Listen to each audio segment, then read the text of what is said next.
Nigel Farage, what is the most important thing that will happen in 2022? In the European time zone, it'll be the battle between big government, big pharma, the European Commission, and the clear desire now to introduce mandatory vaccinations and public resistance against it. I just sense that they've now bitten off more than they can chew. I just think 10% of the population do not want to have this vaccine. 10% of the population don't want to have any vaccines ever.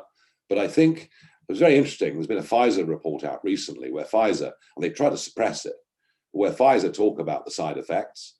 And there are side effects with vaccines. Well, of course, if you keep boosting and boosting and boosting and boosting every 6 months, then the chances of those side effects happening multiply every single time you inject somebody. So we're seeing a growth of vaccine skepticism. We're seeing, 50,000 people, for example, have just lost their jobs in the care sector. I had a letter this morning from a theatre nurse, NHS theatre nurse, saying, look, both my husband and I had COVID. We had it badly. We believe that natural immunity is far better than having the vaccine. And it looks like I'll lose my job after nearly 40 years on the NHS. You're not going to budge these people.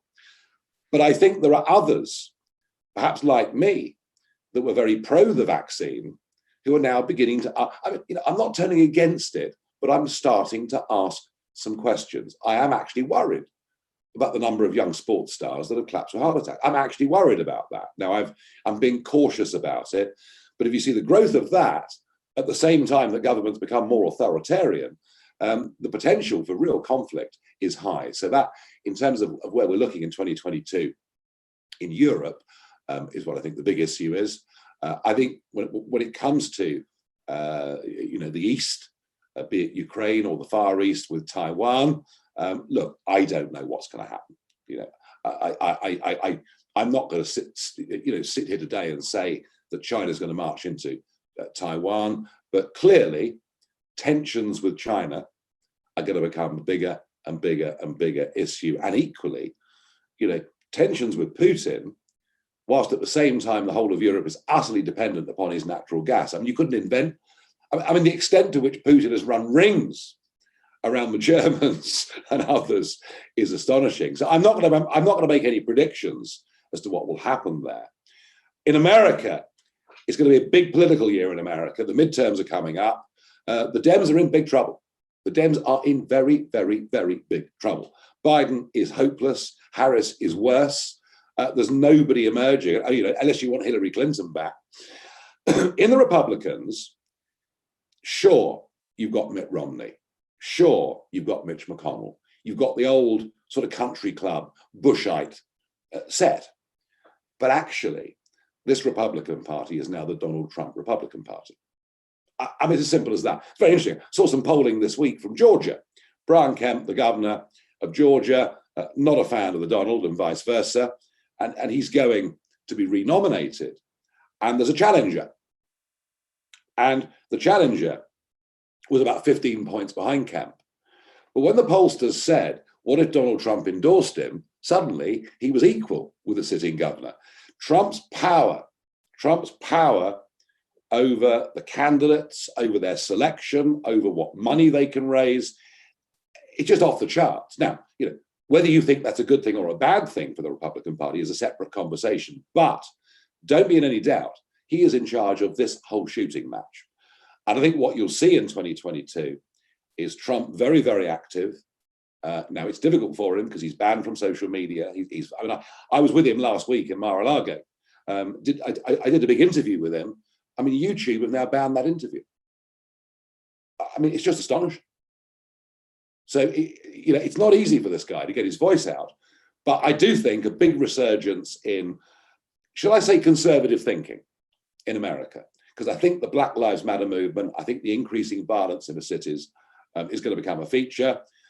And I also think that, and again, it's tough, but I just genuinely think, Nick, that there are large parts of the American stock market, particularly the NASDAQ, that are now more overinflated, more overblown than they were in the dot-com bubble of 20 years ago. And I think there's going to be some real pain in some of these very, very speculative stocks. And if you have that and inflation, well, the good companies will fall a bit, but they're good, solid firms without debt that pay dividend. And we all know that in the long run, one sticks with those investments. As for the impacts on gold and crypto, that's going to be very interesting, because I sense there's with inflation, why would you have your money in cash? Because it's going to get eaten.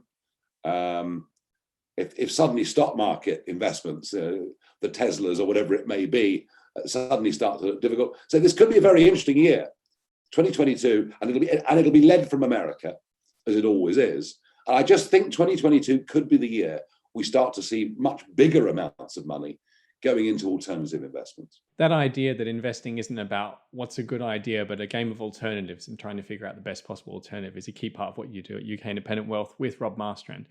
But the thing that I want to ask you about is sort of where I'm sitting on this vaccine issue. And I want to talk about this with you because the economic impact is going to be significant. There's lots of resignations happening in Australia on the day we're recording this, actually, because it's the day that some of the vaccine mandates at the larger companies have come into play. There's this big, great resignation story in the US and similar things actually happening in China. And at some point, this is all going to have an economic impact. To me, the key sort of swaying voter group is those who are pro-vaccine but anti-vaccine mandate. And I find it very surprising how few people can understand that opinion even exists. To them, they either believe that you're pro or anti-vaccine, and they don't see the nuance. So I'm curious, how would you explain to people the idea that you can be pro-vaccine but anti-vaccine mandate? Because it's a matter of individual choice, and it's a matter of what kind of country you want to live in. It's a matter of whether you believe in liberty, freedom of the individual, or whether you believe in the communist idea that the state owns you from the moment you're born until the moment you die. This is fundamentally about philosophy.